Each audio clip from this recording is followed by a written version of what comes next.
I have Tums in my bag, and I started handing those out, and everyone was like, "Yes, please, please." Like, told y'all Halloween came back again. Who wants candy? Welcome back to Oboe Slander, the podcast where two oboists talk reads, gigs, and questionable professional decisions. I'm Matthew. And I'm LaBarrin. Today we're getting into resumes, CVs, and why clarity is your friend. We're also talking Wicked for good because we refuse to apologize for having taste. Yes. So grab your favorite read knife and your least offensive font and let's get into it. Have your gigs been? And your reads, too. My gigs and my reads. Ooh. Well, my gigs have been good. I've only had one so far as of late. It was at Cornell College. I played Principal Oboe on this amazing piece called This Love Between Us. I'm looking for the music right now so I can pull the composer's name up because I cannot remember it to save my life. Her name is Rina Esmail. She's an Indian composer, and her piece kind of focuses on like religion across the world, but like she uses instruments like the sitar on it, and it was really a cool experience. I've never played with a sitar before. The vibes are really cool, and it was with the choir. So that was a lot of fun. I enjoyed doing that. I was a little exhausted because it was like 3 days in a row. So going after work every for 3 days straight truly was a little exhausting, but it was good. And some of my friends who are non-music people actually came to the concert, and it was nice because some of them have not heard me play before, but now they got to know why I cancel our hangouts for the majority of the time Aw. so I can get practice. So now they got to hear it, and they're like, "It makes sense why you cancel on us a lot." I'm like, "Yes, it does. It does." How about you? How have your gigs been? Mine have been good. I had Chamber Orchestra of the Triangle, where I was playing principal, and we played Haydn's something a Haydn mass, whatever. Um, Got that. Easy enough. and Mozart's Piano Concerto in C major. He probably has more than one. It was one of those. Very heavy C major week, just a Oof, lot, oof. and we all know that C is the best note on the oboe, like 1 in 1 C. It's gorgeous, never sounds spread or thin. It's the warmest, ooey gooeyest note Mm, we have. Everyone should play it at full forte in any octave, especially the middle one. Oh, absolutely. Ugh. So, at that gig, the usual conductor was not doing it because his wife was about to have a baby, and sure enough, she had it the day of our second performance. But so his dad, who used to be the conductor, was conducting. He is he's an old Italian guy, and he's sort of old school, so sometimes he'll just, like, start shouting mid-rehearsal, and you feel like he's really mad, but actually he's not mad. But also, if you mess up, the glare you get, you think he is going to, like, stop everyone and, like, come up to you and, like, throttle you. no thanks. I'm good. No, it scared me, and I even said to the second oboe player, I was like, "I feel like he's mad and he's about to yell at us, and I don't like it." And then after the dress rehearsal, he came up and he was like, "Sounds great out in the hall." And I was like, "Oh, thanks." Just, like, was not expecting that. Maybe he could see the fear in my eyes. You can see the deer in the headlights expression. You're just like, please don't Mhm. kill me. Oh, let's see, and then this past week, I had, Western Piedmont Symphony, which is up in Hickory, and I didn't have a lot to do. I was only playing on Mendelssohn IV and the Haydn Trumpet Concerto, and it's my second time doing the Haydn this season Mhm. already, but 2 for 2. Okay. I had never played that Mendelssohn Symphony before. It's nice. It's a big excerpt for flutes, and I didn't realize that the last movement is. Oh, They okay. have this Hmm. I can't even pretend like I can talk that fast. It reminds me a lot of Capriccio Italian. The Y yeah. that thing. Banger. Um, Banger. A terrifying banger, but a banger nonetheless. yes. And then there was a San Martini concerto for recorder that was played on trumpet. And then there was a Oh. piece called If Bach Were a Beekeeper, and then they also did Air on the G String. Ooh. So, it was nice for me because I didn't have to play on everything. We got to leave rehearsal early, which is always a treat. always a treat, yeah. And corrections corner for me, I said a few weeks ago that I had played Sibelius 2. It was Sibelius 3.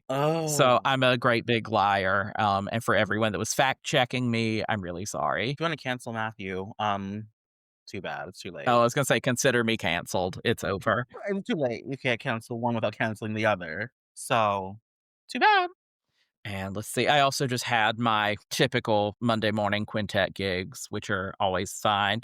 I decided to start recording them with my voice memo app, so definitely not getting, like, released or anything, but I just went, "Can I do y'all mind if I do this just so I can listen back and, like, pick up on weird things that are happening Yeah, sometimes just for me?" And it's interesting how I've already in the listening, I go, "Oh, I'm really not matching what the clarinet is doing on that last note lengthwise." And we're in canon, so you don't really notice it. And I right, was but it's like, like, what was the last one? You're like, "Oh." mhm, I was like, "Interesting." And I also went, "Why did no one tell me this? And why am I so terrible that I didn't notice?" Just a mix of things. No, it happens, and that's what the recording process is all about. Let's just Mhm. you can catch it later and be like, "Oh, okay, we went on stage doing that? Got Right. it. Oh, what was that? At What do you mean? What do you mean people heard that live and clapped? Oh, okay, at okay." recording sessions in college, they were always, like, after our performances, and the number of things we were always fixing during the recording sessions, I was going, "Why didn't we do this during rehearsal? Why didn't we talk about any of this? It could have been so much better." Yeah, like, treat the rehearsal as like we're recording it right now. Get everyone in the mindset so they can just lock in and be like, "This is gonna be recorded and people can hear it forever." Yes. Crazy. How have your reads been? Been doing anything fun with them? Do you have any great ones? Any bad ones? Well, I have 4 right now that are in the works, and I have posted them on my Instagram a couple of times, but I use this thread called Prickly Pear by Swirly Sash. Mhm.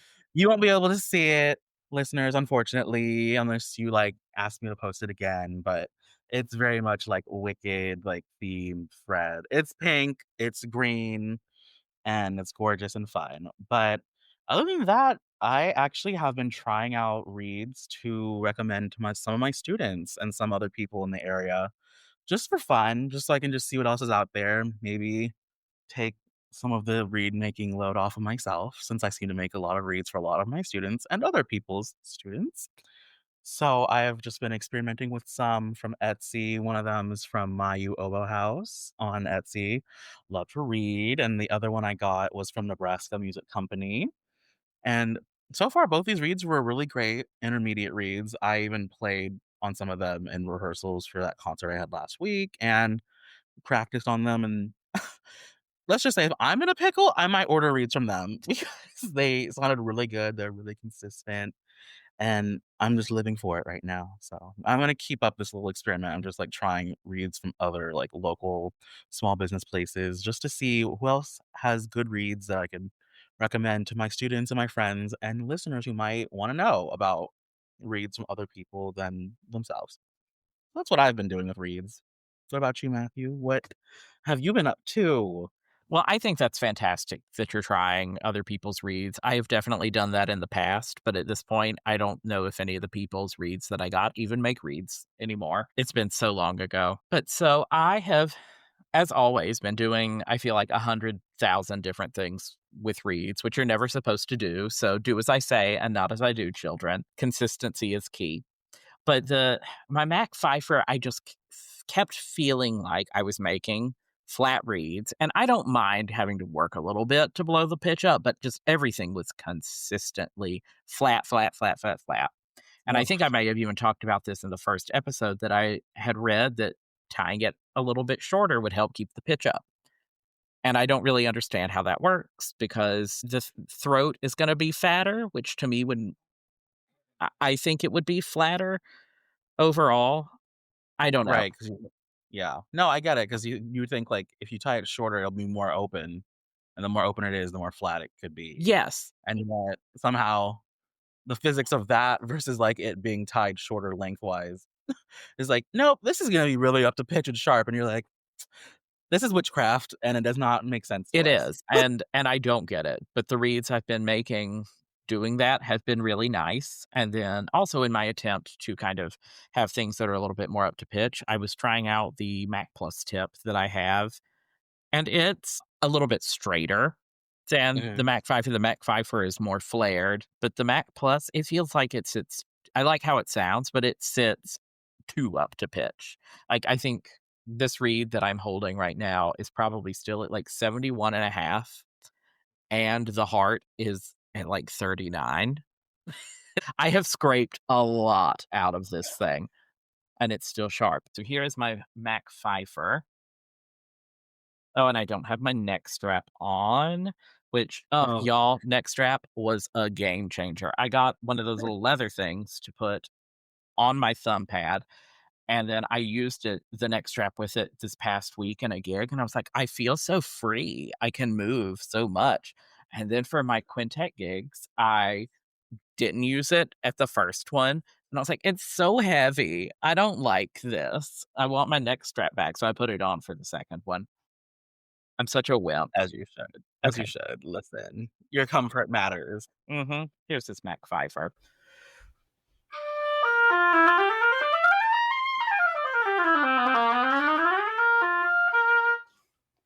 I was like, "Oh, that one has this it feels like what I want, it sounds like what I want."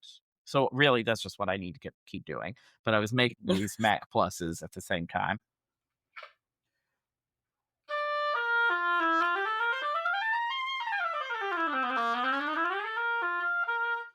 And with that one, like I said, it really does sit up to pitch. It feels a little bit more aggressive, and part of that is the tip is a little bit narrower, and the wider it is at the tip, I always feel like the more cushioned an entrance can be. Oh, yeah, I don't know if there's any truth in that. That's just what I think and what I have found. Like, there's a warmth I can get out of a wide read that I can't yeah. get with a read that's quite as narrow. I don't know how or why, again, that works, and I'm sure that the Understanding the Oboe Read book could tell me, but that's a big book, and it's a lot to read. That that is a big thesaurus, and I can't read, so I we just have to I just have to feel it and pray. Are you Leah Michelle? Can you not read either? Yeah, I am. I am. Please feed me my lines, Ryan Murphy. I don't know anything that I'm saying on Blue right now. Please. Oh god. Well, that transitions us, I think, very well into our next topic, which is Wicked, because Leah Michelle could have been Elphaba, and She is wicked the though. great line, "What is this chanting? I don't even know what I'm reading." Leah Michelle would have been perfect. She could have such honesty in that. The truest thing she could have said to anybody Yes. was lie. Well, I think us talking about Wicked is Sorry, I actually have to pause. The dog is barking, and I have to figure out what's going on. Anyway, I'm going to go ahead and apologize for my dog barking and having to run away and come back. So, Wicked. What was your favorite thing in Wicked? You have to pick one, only one. one, go ahead and end the podcast then. I don't have I one. know, it's I loved it impossible. all. I I just love For Good. I just love Cynthia and Ariana just singing together. Their voices, they just blend and match so well. And I was just like, Mhm. this was like everything I needed it to be. Like, we've heard like snippets of it in the first movie and like in the trailers, and it's just like, oh, and then because for me, I never listened to any of the Wicked soundtrack, like the original, haven't seen the Broadway show. I This truly is my first experience with Wicked, is these movies. And so Oh, I okay. was like and so in my mind, I was like, I don't wanna listen to, like, anything that anyone else has done because I don't wanna, like, set expectations. I want this to be, like, my first experience with it like it was for everyone who watched the original Broadway play or listened to the musical. So I was just like, I wanna just, like, let this in, and I did. And For Good was truly, like, earth-shattering, and I was like, so this is why everyone has been, like, going insane about it, about this coming out, because I was like, "Oh, this was the big one." So For Good was put me down for good, is what that did. So, did you not know the plot twists or anything? It's like I had some inkling, like an idea, like last year, a lot of people on TikTok who are like Wizard of Oz Wicked fans who are like, "Oh, here's a short like Cliff Notes version of like what's gonna happen." And like that was the only time I ever heard anything about it. And I was like, "Okay, so like we know the ending. Like, okay, work." And I was like, "I heard it, but did it stick with me?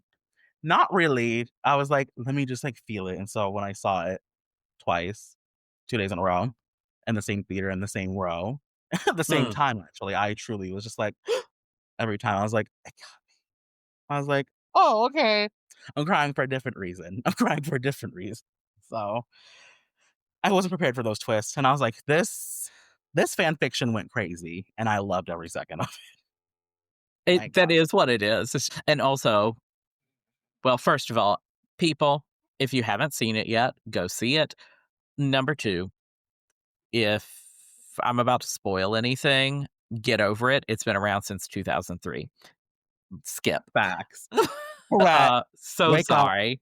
Wake up. Get into it, Matthew.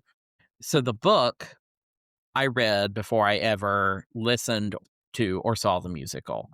And the book is very heavy. And even though, like, the musical is fairly political, the book is super duper political. But I have seen the stage musical 3 times, never with the original cast, but I think all on touring shows. Not that it makes Or them not amazing, because they were.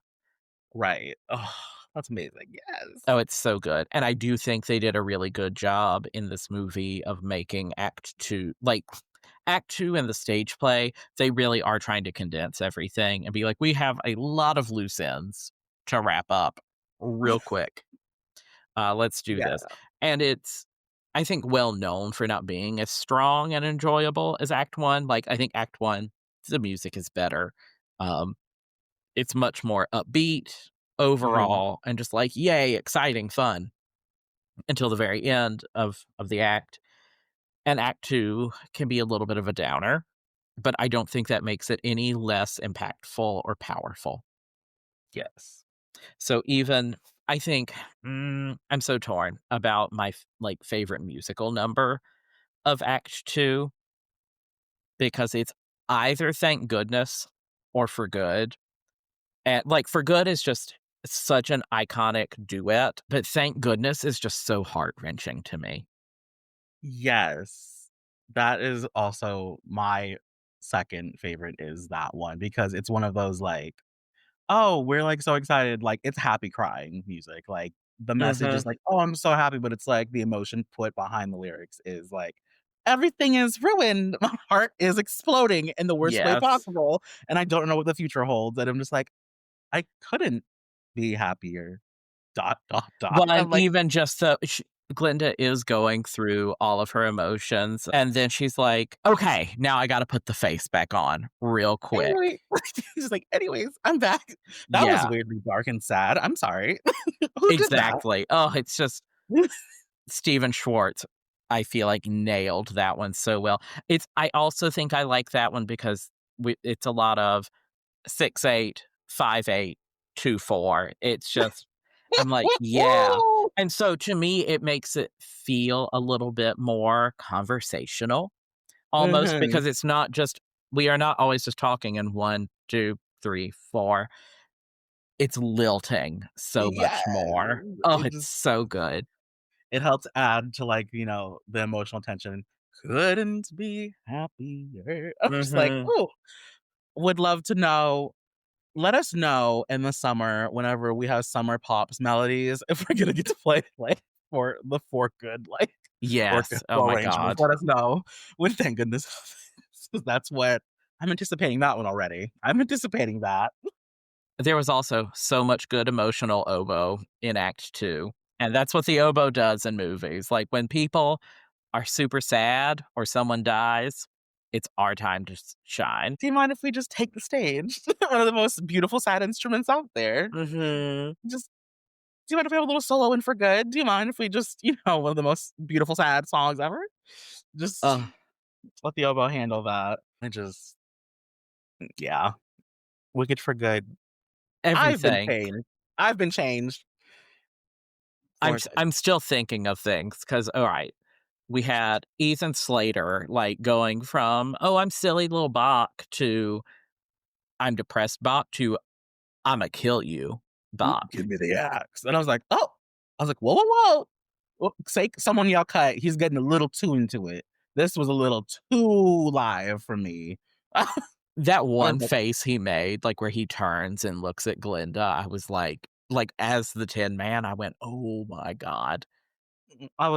I needed something with them. Like, then that was kind of it. Like, that was their, like, looking back, like, "I know what you did. I know who you are." And, like, Yes. it was a mutual just like, "Oh, got it. Yup. He's pissed." In case you're wondering, like, in case no one caught it, he was not happy. Bach was back with vengeance. Woof. And, of course, we just had Jonathan Bailey being perfect. I just some things should be illegal, and him having a yearning look on his face is Like, I've seen Bridgerton, so I feel like I'm used to him doing all of this, but I still was like, "Oh my god." I I screamed. I was like, "I'm sorry, is this Anthony Bridgerton right here? Is this Jonathan Bailey and Fellow Travelers?" Like, oh, wax on, wax off. I He was phenomenal. I was like, "Oh, he's just gonna be so silly goofy in the first one," because I didn't really have any idea too deep of, like, what's gonna happen, and I was like, "He's gonna do what? He's gonna do what?" Mhm. Completely gagged. And the fact that he can make any of those faces and the movie still be rated PG, I was like, "How?"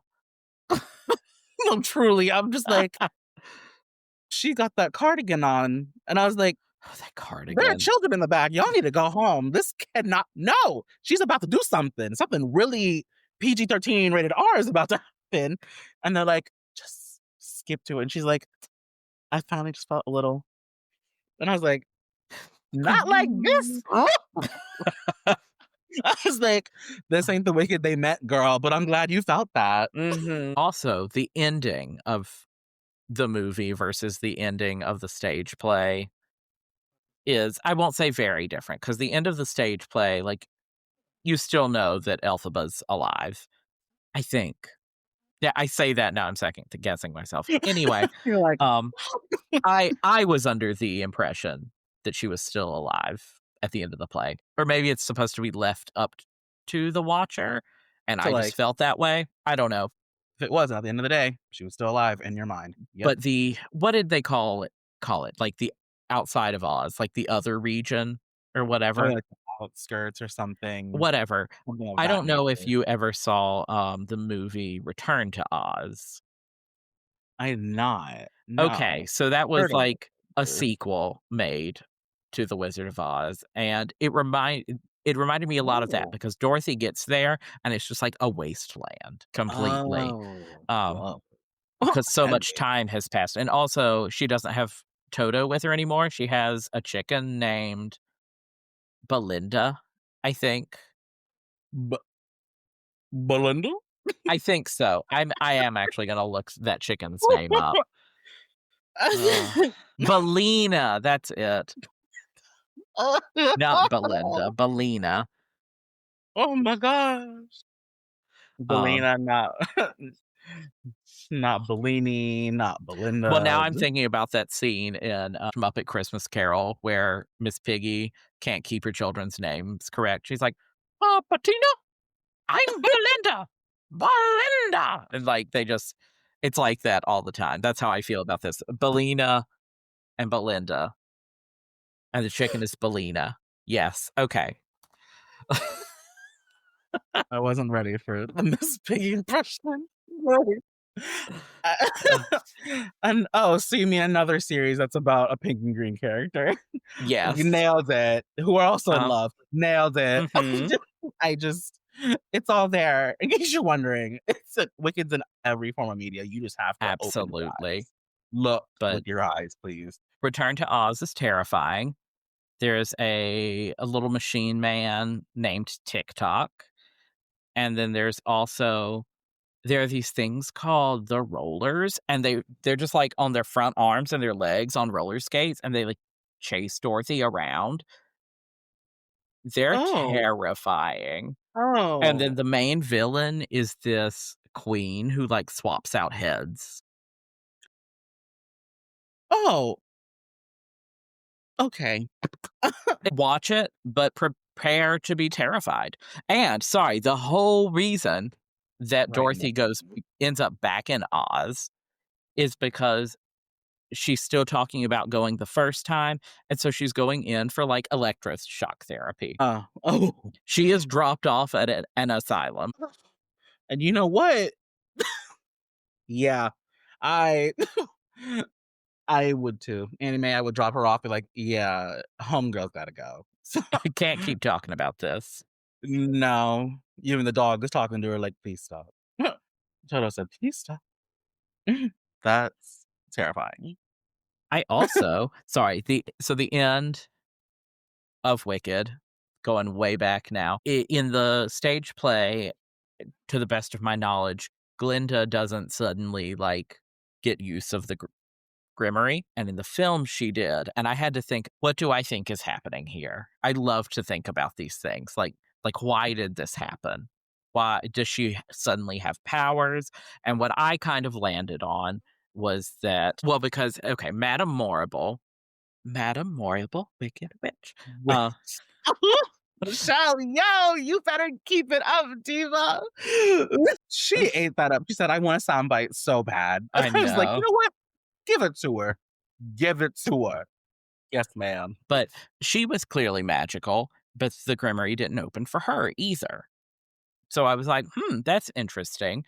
And so I think the Grimmery opened for whoever it needed to based on their intent, because Elphaba had good intentions with it all the time. Yes. She was trying to do good, and so it worked for her. So I think when Elphaba left and Glinda was dealing with all this trauma, she really wanted to help out Oz, like, really change things, and then it worked for her. Yes.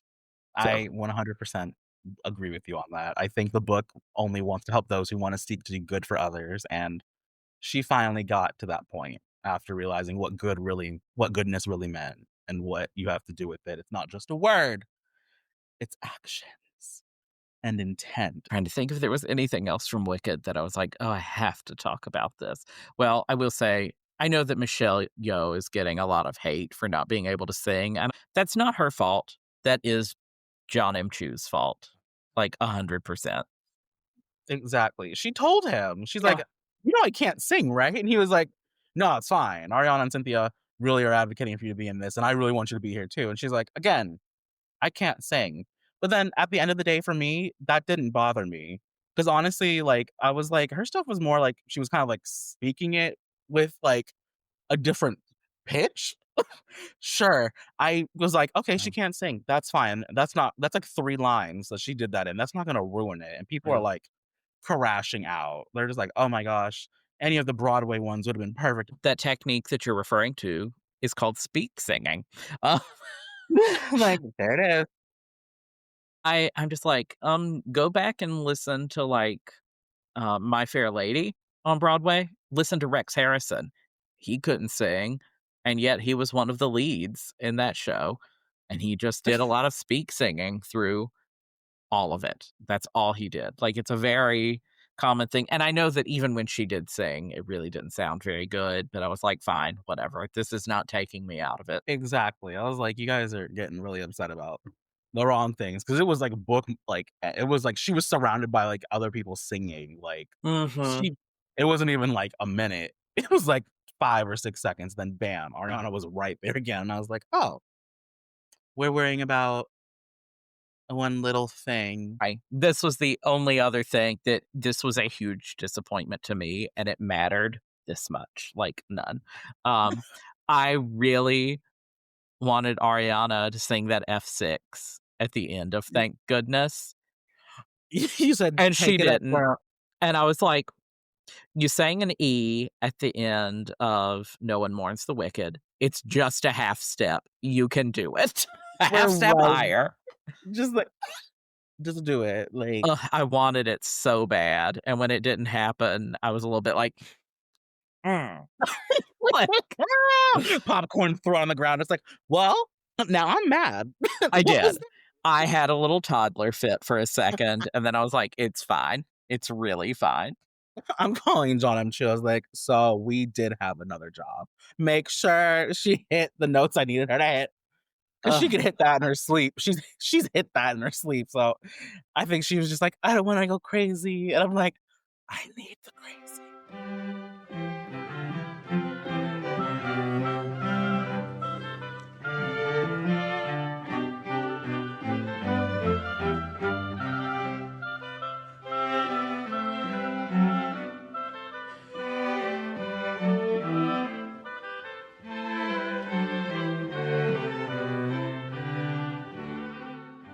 Okay, so the main big topic of this episode is talking about resumes and CVs, specifically for classical musicians.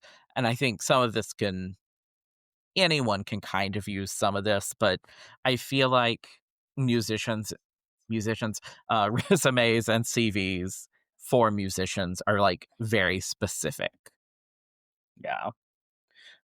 There's there's a good way to do them, and then there's a really painstakingly way that they get done at times.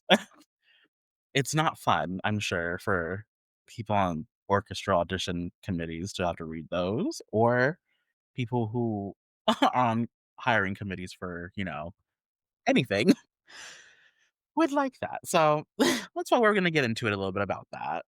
Mhm. And full disclosure, I am not trying to hire people. I've never even made a CV, but this is just what I've learned from reading and from talking to people that do have to make CVs.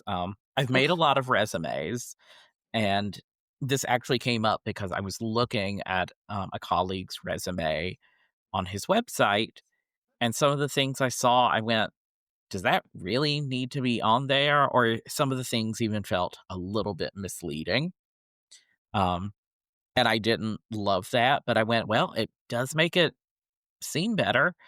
And so I was a little bit torn between making my resume be a little bit more that way and going, no, I just need to be straightforward, especially since I'm not applying to like college jobs or anything.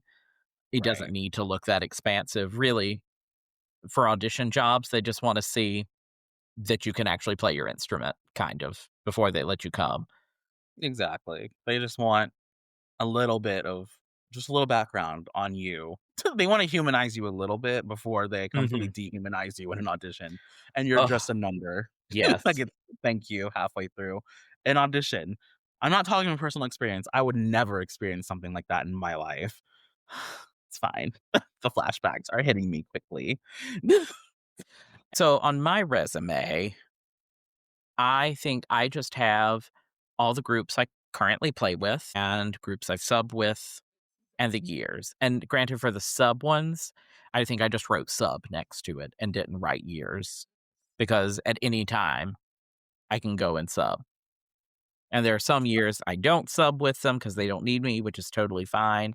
But then I also get that that can even make it a little misleading because it's like, ooh, these are all the groups I'm subs with. And it's like, well, you've played there once or twice. So yes, I'm a sub, but no, not really.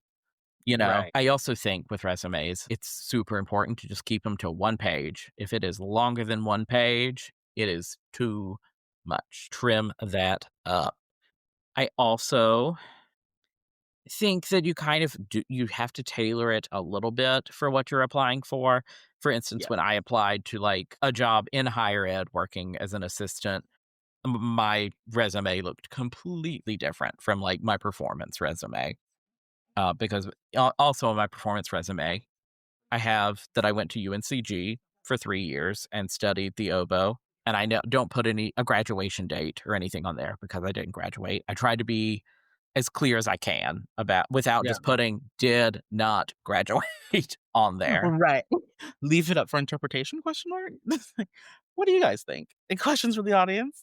No. Or maybe they think I graduated in 3 years, which I definitely didn't. But you also want to make it. very quick for whoever is looking at the resume that they can just look at it and say, yes, this is a perfectly fine person to come and play for us or to come and take an audition with us. I also think it's acceptable on a resume if you've done any major festivals or soloed with any orchestras. I Oh, think you can put that on there. Although mhm. if you do a lot of soloing with orchestras, that can get a little tricky because then it can get along. But as someone that has never soloed with an orchestra, and in my life, maybe I'll get to do it once or twice. We'll see. Um, I might include those things on there. And for me too, I also add that I was a bookkeeper for a small local business for a while, just to be like, and this is just the other job that I had because I'm a person and we need these other jobs. I'm a person. Please listen to me. Ah, yes. I love that. You better work, Matthew. What does your resume look like? Well, so for like my music one, I the most recently had I most recently, this was like in January this year. I interviewed for like a double reeds position at a small college in Cedar Rapids. They just needed someone like, oh, to do like oboe bassoon. I don't play the bassoon, clearly. And I was like, "Oh, let me send them, like, my resume," and, like, they wanted that to include, like, my teaching philosophy on it, and so I sent them my music one that had that on there as well as, like, Mhm, my, like, education and, like, anytime I've done, like, a guest artist type thing, whether I, you know, played or, like, taught, a master class, something like that, any teaching experience, and then just, like, what orchestras or groups I've played with or currently play with. So I kinda just keep it like that. I'm like I'm looking at it right now, and I'm just like, "Wow, I really need to take some stuff off of here because why is it 3 pages long?" Ooh. I was like, "Ooh, need to go ahead and take."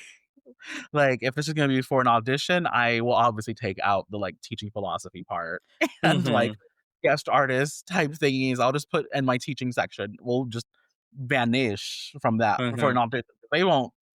They do not care about that. They just wanna be like, "Have you played with a lot of orchestras?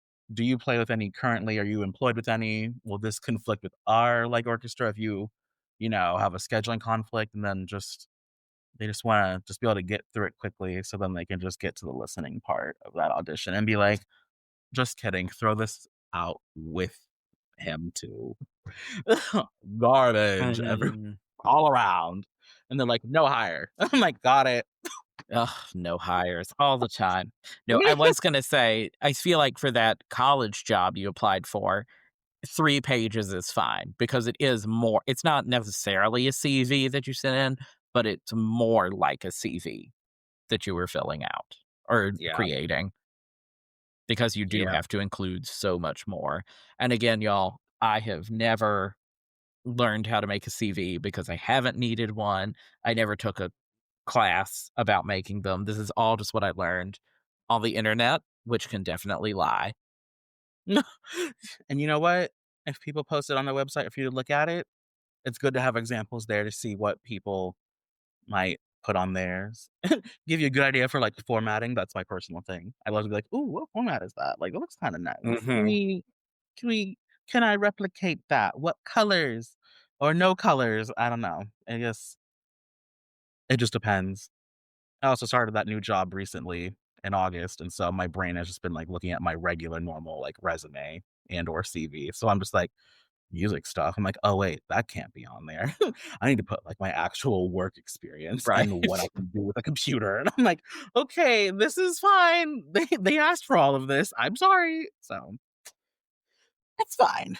It's fine. So, kind of what I learned about CVs and something that I'm still kind of confused on is everything was like, it needs to have your full performance history. And I was like, what does that mean? And I really didn't get great answers. So, I would love an answer to that because that makes me go, do I need to put every concert that I have ever played onto like every orchestral concert on there? Oh, Because that seems ridiculous. I feel like you need to start saving your programs and, like, getting a favorites folder in your email for every, like, them asking you to play, like, and be like, "Okay, write it all down."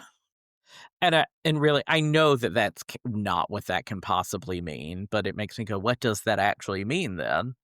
Like, how Like, do I just put that I played with whatever orchestra for that season? And do I put it under each year? I don't kn I really don't know. and it's like, well, that like, what do they like, do I need to put down, like, like, if it was a giant big piece, like Dvorak 9, like, if I had to play a big solo, do I need to put Yeah. that down? So they know it's but then it's like, at the same time, if it's like an English horn audition and you have to put that down on there, you're about to play it and show them whether or not you did good in that concert. Yes. So it's very, uh, uh, I'm trying to remember what I was told, like, in my, like, woodwind pedagogy class from, like, my 2nd year undergrad, Florida State, so that was almost 10 years ago. So, I don't remember. I said all of that for nothing, but I was trying to think of it, and I was like, "We don't have it. It didn't Moving come to on." you, and that's fine. Anyways. Oh, Yeah. Sorry to waste a good, like, 20-second build up there, everyone. I I love really it. just that's right, it's Thanksgiving. Give thanks because I'm giving nothing right now. I gave nothing just now. Great. Oh, Hmm. so along with that, all of your teaching work. So, I think that one's pretty self-explanatory. Although I don't you don't get mm, you don't put down every lesson you've ever given, but places you teach, or I teach privately, I have an active studio, things like that. Um, Festivals and master classes, I think, are pretty self-explanatory. Same thing with lectures. I think that kind of falls in. Um, I think awards is a good one to have on there, but how many oboe awards are there? Not many. I I don't not crying after you destroy a reed you love. There's an Yes. award you should get. I don't know how many of us will actually get that award, but someone should get that. But when I say awards, I also don't put that you went to, like, Allstate in high school, please, because Please. I truly when I was looking at some people's, I went, "That's really on there? What?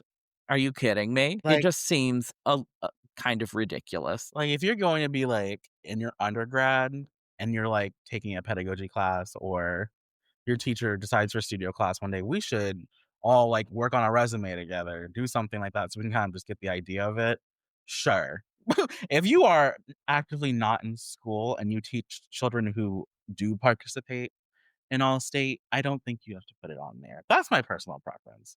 Mainly because I never auditioned or got into All-State, and I kind of live by the philosophy of just, like, that matters a lot when you're in high school and then you're maybe going to college, but the gag is you will be in the same studio as somebody who probably did not even go to All-State or never even had a private teacher before. Mhm. Like, at the end of the day, you're gonna be on the same playing field as someone else, like, who has done less than you, and it really only matters what you guys do in college together, so let that be that. Good luck, though. Let's see, what else go ooh, recordings. That's a big one. Like, if you've made a CD or if you're just featured on recordings, I think that's a good one to have on there. That's so important. That's, like, so important. I think just so it shows that you've, like, put in a lot of work and dedication on creating, like, an album and just, like, all the work that goes into that. So I know at Iowa, that is, like, for, like, part of their, like, doctoral project that they can that's, like, their big one of their big projects is, like, recording an album that goes with their dissertation. Ooh. And so a lot of people do, like, a bunch of recordings on based on stuff. I think one of my friends, hers for oboe is kind of on, like, literary type stuff, so she did a lot of, like, stuff that music was based off of, like, books and stuff and poetry and commissioned some pieces for that, and she enjoyed doing that, and I thought that was really cool and neat, and they get to learn how to basically record an album practically for free right out of the gate when they're done with their degree. So I'm Mhm. like, "Oh, love that." I will not be doing that because I'm not gonna get a doctorate, but I love my friends who did that because pop off, that's incredible. But Have you yeah, ever thought about making an album? if I did, I feel like I'd have to have, like, one funny, like, little gag track where I, like, end it when I'm crying because I was like, "Oh, this this is just, like, something just to, like, completely, like, derail anyone's focus," and then I'm just, like, crying, and then I bring it back in, like, "Okay, we're good." You know? I don't know, I feel like there's just a lot of music and everyone's playing some people are playing the same stuff, which is, like, completely fine. There's new music out there, everyone's writing something new every day. I think you said people just have to find, like, a theme or something that, like, the album is gonna be about and kind of just focus the music choices on that. Mhm. So, personally for me, I think I'm okay. I think I'll live if I don't do that. My friends who have done it outside of school and stuff, they very much enjoy studio work and love doing that kinda thing, and I'm like, do it." What about you? When's your album dropping? Mm. Next week. No,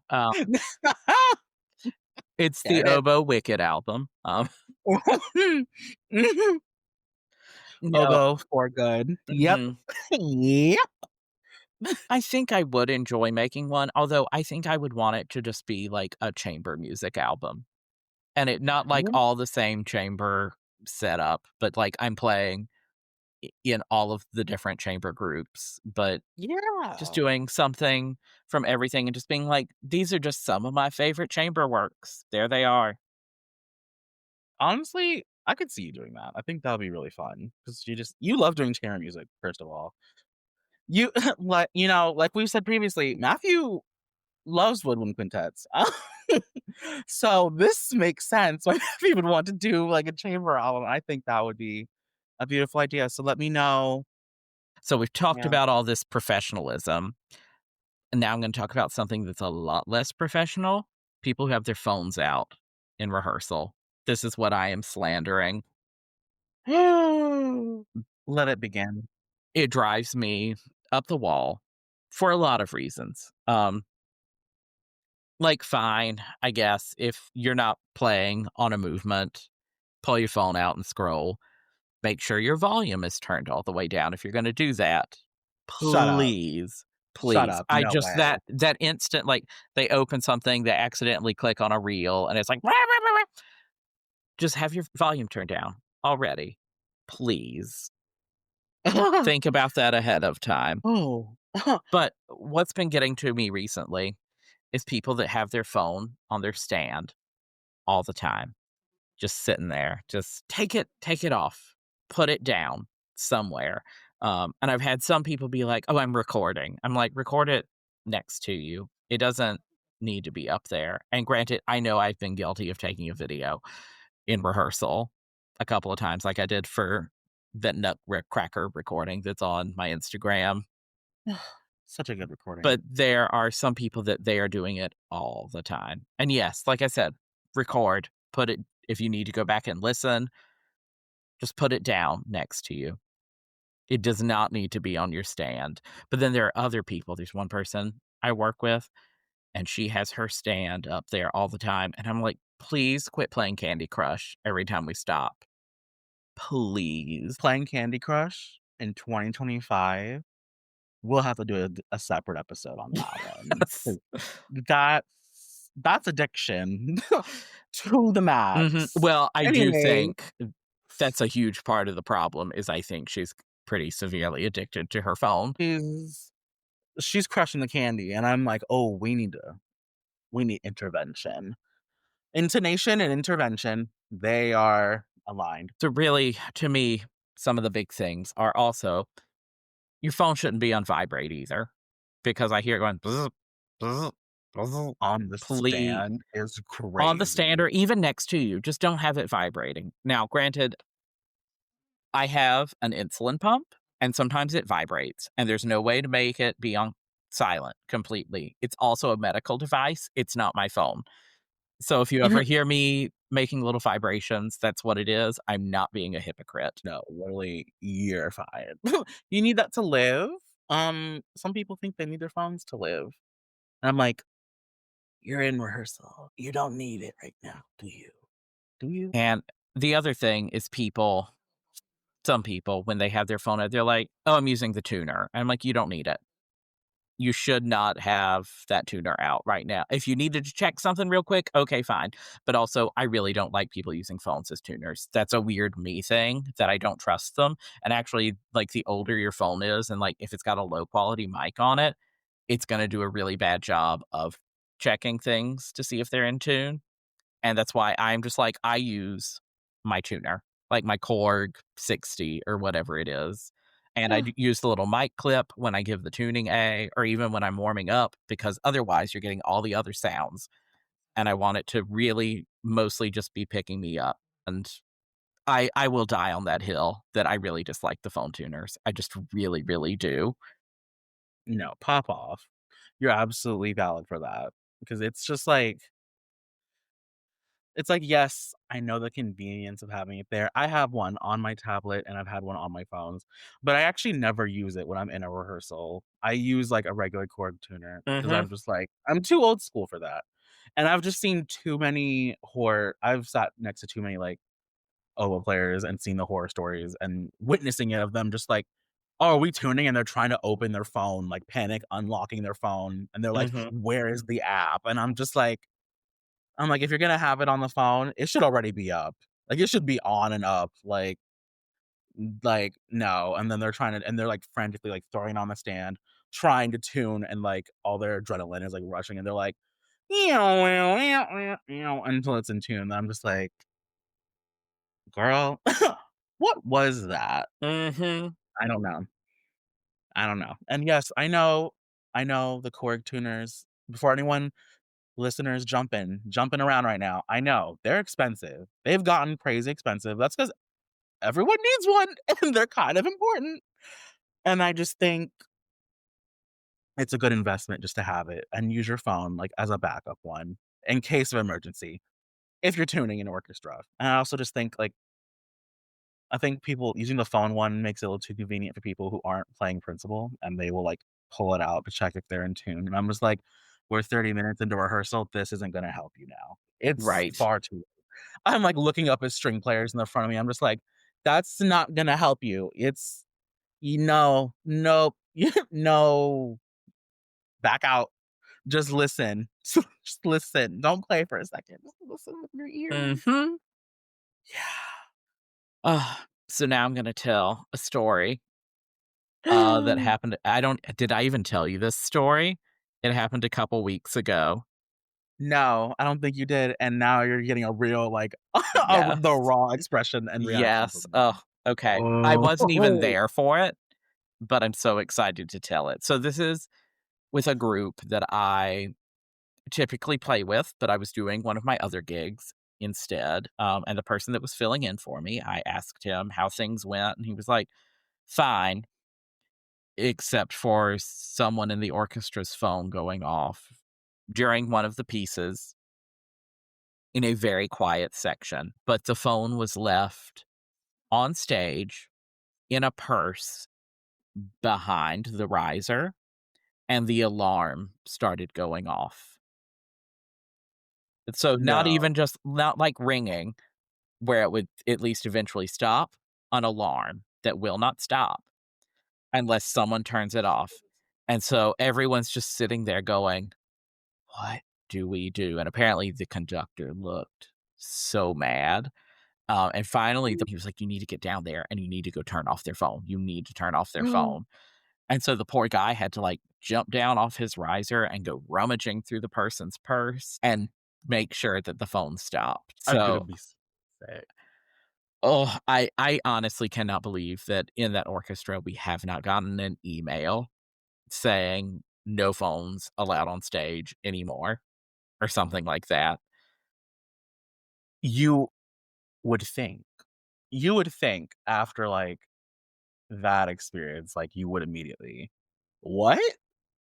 That's" was this was this during, like, a rehearsal or, like, During the this performance. stop right there. No. Diva down, get down, and turn that thing off. Yeah. That is bonkers. I if that was my phone, I would, you know, get that girl turned off. I would not even pack up on stage. You would see me grab my stuff, haul out of the building immediately. Yeah. I don't wanna be seen or observed by anyone who had to witness that. I'd be like, "No, I'm good. Well, the I'm so person good." I don't well, obviously, they didn't know it for a while because they weren't on stage. Oh my gosh, I'm already sick. Oh, Okay, I know. It's terrifying. the way you had to, like, hear about this secondhand from someone else, like, "Hi, I have a traumatic story to tell you," and you're just like, And I was "No." like, "Tell me, tell me, tell me." But You're like, "What is it?" You're like, "Of course something crazy happens when I'm not there." well, if I And had then been you're like there, I don't know what I would have done. Just the absolute panic. I'd be like, fake the stroke. Fake the stroke on stage. Yes. You better have a heart attack, girl. You better do Ooh, it." Oh my god. No, that's crazy, and this is what people are about, and this is why we get that lovely little announcement before concerts about please, like, silence or turn off your cell phones because an alarm will go through regardless of that's the what your thing, phone is if you have it on do not disturb, I'm pretty sure that alarm would have still gone off, or even airplane mode, it still would have gone still off. got off because it's the alarms are Um, not, like, connected to, like, cellular data or, like, Wi-Fi. They're part of the phone, like, it right. just does it. It's like an alarm clock. It'll just do it regardless. Like, okay. But yeah, just the phones, it's just they're just a lot. They're just distracting, and I don't know, man. I don't know. I feel like, at least for me, I'll, like, be on my phone if I'm on a movement where I'm tacit and I'm not playing. And just to be for extra secure, I will pull, like, one of my, like, earbuds out and put it in my ear just to make sure it's connected to that and not gonna, like, Ooh. blast randomly. So I'm just like, "Okay, I can hear it in here, so that means it's fine," and I can just, like, zone out and do what I want because that's the hashtag English horn life. Mhm. You do a lot of sitting on that one if you're playing only that, so Yes. that's my only time when it's up there. So, I don't know.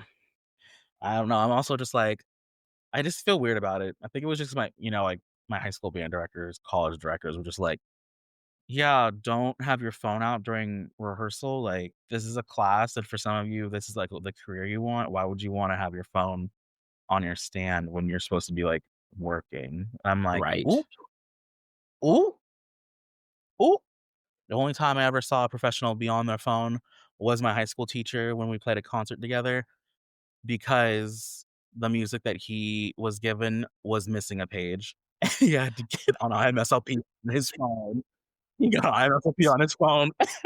This was with, like, it wasn't anything big like our regular big phones. It was like a smaller one, and he was zooming in on his phone trying to play a missing page and something, and he's just like, "I really just can't do anything with this. Like, I'm just gonna," and he didn't realize it till, like, we got to it in rehearsal, and the librarian was, like, already playing, and he was just like, "I can't flag her down. I'm gonna Mhm. have to just, like, endure this," until we stopped, and then he was just like, "Help me."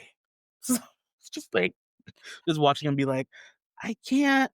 No, I'm gonna have to miss that solo. That's just not gonna I can't read this." I was like, "You know what? It's okay. It's just a little Mendelssohn thing. It's not gonna matter." Exceptions can always be made, but usually don't have Yeah, your phone. point blank, period, and that's on Oboe Slander. Thanks for listening, everybody. This was episode 4 of Oboe Slander. Feel free to send your resume and CV questions or answers to us, or if you just want to even send your resume and be like, hey, look over this. It's always great to have another set of eyes. And I might do the same thing to you and be like, hey, look over mine. You can email us at oboslanderqueens@gmail.com. Our Instagram is oboslander. Our TikTok is oboe.slander. And on Facebook, you can just look us up at Oboe Slander. Also, at any of those places, feel free to tell us your phone horror stories from any concerts or rehearsals. We love to hear them. And for our next episode, we're going to be talking about Gigmas because it is upon us. The Messiah is going to be happening. Hopefully, some of you have nutcrackers because mine got canceled and I'm really sad. It's now just Oh, another no. holiday pops. I'm so sad. Um, Oh. we'll also be talking about paper versus tablets. Tell us which one you Ooh, prefer and why. yes. That wraps up episode 4 of Oboe Slander. Thanks for hanging out with us while we talked reads, gigs, resumes, and rehearsal crimes. And of course, thanks for listening to us talk about Wicked for good. I hope you've all been changed for good. And remember, thanks for slandering responsibly.